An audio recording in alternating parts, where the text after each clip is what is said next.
Lumahok ang mahigit 6,000 runners sa fun run sa Seaside Boulevard sa Pasay City. Yan ang ulat ni Isaiah Mirafuentes.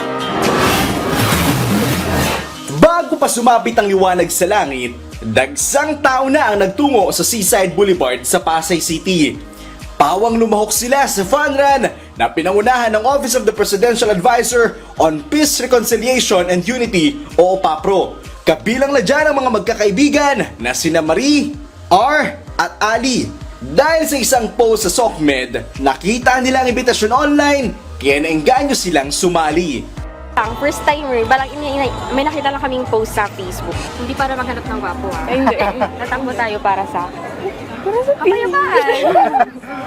Abot sa mahigit 6,000 ang nakaisa sa nasabing aktibidad. Kabilang sa mga nag-fun run ang iba't ibang government agencies sa Metro Manila. May mga private organization din ang nakitakbo sa tinawag na Run for Peace. Ang purpose po ito ay magkaroon ng consciousness na sana ang ating lipunan ay magkakaroon ng peace and harmony at saka unity sa ating lipunan. Alam naman natin na ang dami nating mga conflicts ngayon na nangyayari sa ating mundo. 10 kilometro ang pinakamahabang sukat na tinakbo ng mga kasali.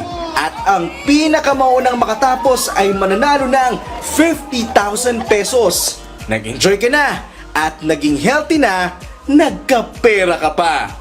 Dapat hindi lang tayo yung sa ating ang kaisipan, kundi dapat may ma-improve din natin yung physical health natin eh. Kaya importante, marami kasi yung mga kabayan natin na conscious na sa ating health. Kaya kailangan ma-reach din natin, lalo-lalo yung mga kabataan. Plano ng OPAPRO na gawin na ang aktibidad taon-taon matapos ang matagumpay nitong paglulunsad ngayong araw. Isaiah Mirafuentes para sa Pambansang TV sa Bagong Pilipinas.